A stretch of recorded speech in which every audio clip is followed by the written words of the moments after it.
This is Real News Media TV, coverage you can trust. Please like, share, subscribe, and hit the notification bell. Select all for daily news updates. Good afternoon, my Real News Media TV family. Welcome back to the channel for another news update for December 22, 2022. And in the news this afternoon, man killed at home in St. Catherine. A 22-year-old man was shot and killed on Sunday evening while at his home in Buena Vista, Linstead, St. Catherine. He has been identified as Sean Shola Paul.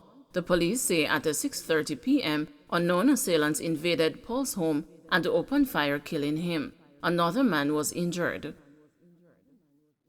Pistol found inside a cushion in Faith's pen.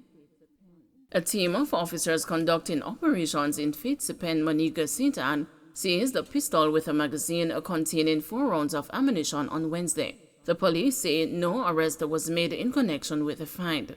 The Monique police report that about 6:30 p.m., the team was conducting operations in search of illegal guns and wanted men. An abandoned house was searched and the firearm and ammunition were found inside a cushion. Linstead double murder victims identified. Police have identified the 2 people killed in a double murder in Commodore District in Linstead, St. Catherine on Thursday morning. They are Leon English, otherwise called Forey, a 41-year-old higgler from Commodore, and his girlfriend Salika Salki, 23, from Orangefield District, also in Linstead. A 33-year-old taxi driver was injured in the incident. Police reported that around 1:45 a.m., English reportedly chartered the taxi to take him home, where he met Salki upon arrival.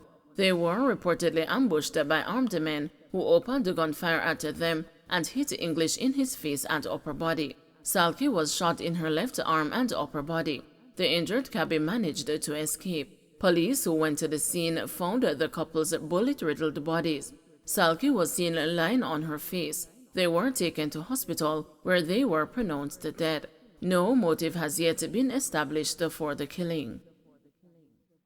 St. Mary police investigating a fatal hit-and-run incident. The St. Mary police are investigating a fatal hit-and-run incident on the Georgia Main Road Wednesday night. The male pedestrian is unidentified. The incident is believed to have occurred between 10 and 11 o'clock. It is reported that the police were called to the Georgia Main Road, where a body was seen on the side of the road leading to Kingston. Debris from a motor vehicle was found on the scene. Hanover police awaiting post-mortem of man who died in custody. The Hanover police are awaiting the post-mortem results of a man who died in custody after being on the run for 8 years. Eric Clark, otherwise called the Legacy, of Cash Hill, reportedly died on Wednesday morning. Mr. Clark, 53, who had been on the Hanover police most wanted list, was captured last week Tuesday during an operation in Cash Hill. He was wanted for a 2014 murder in the same community. Despite living in the community, Mr. Clark had managed to elude the police over the years. St. Elizabeth man found guilty of cocaine charges.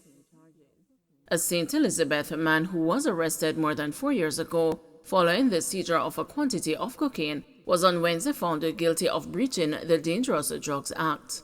Onis Francis was found guilty of possession of cocaine, dealing in and trafficking, as well as taking steps to export and a conspiracy to export cocaine. He is scheduled to be sentenced on February 27. Francis was arrested on May 2, 2018 during an operation conducted by members of the Area 3 Narcotics Police along the Gazeland Main Road in St. Elizabeth. It was reported that during the operation, a motor car driven by Francis was stopped and searched.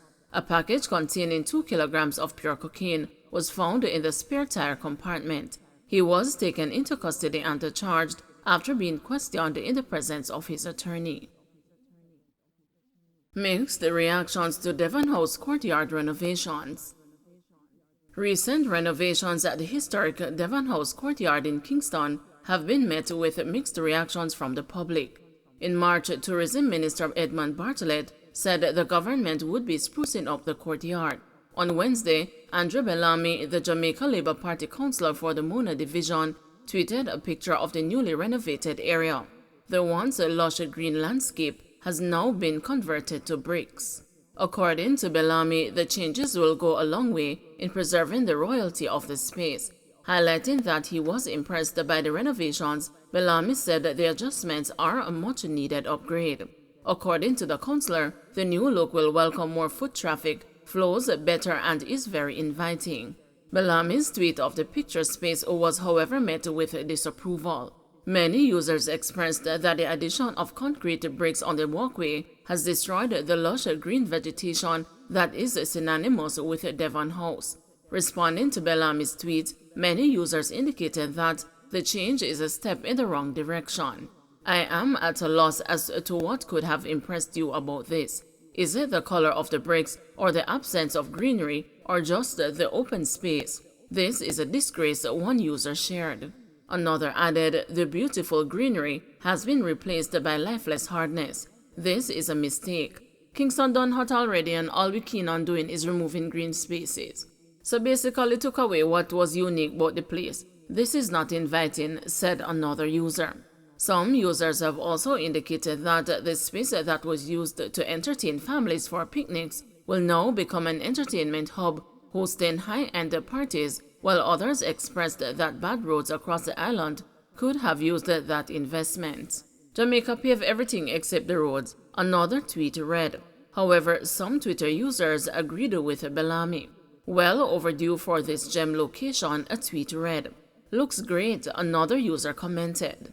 The renovations at the Devon House are being done to the tune of $70 million. The announcement was made by Minister of Tourism Edmund Bartlett during the groundbreaking ceremony on the property back in March.